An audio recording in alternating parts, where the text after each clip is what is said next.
Hello, my name's Sarah and I do laundry all day.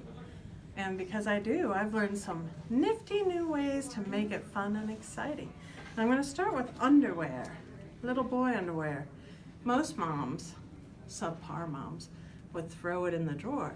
The good moms would, fold it like this and put it in the drawer. The great moms make panty packets. I happen to be a great mom.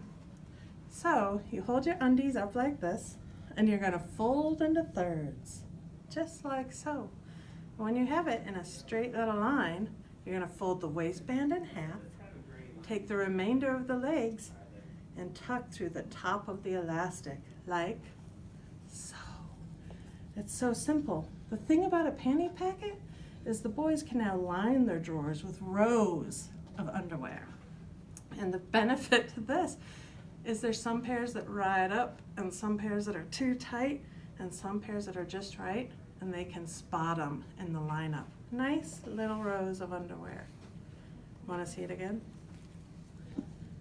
In thirds, up from the bottom, tuck in the top.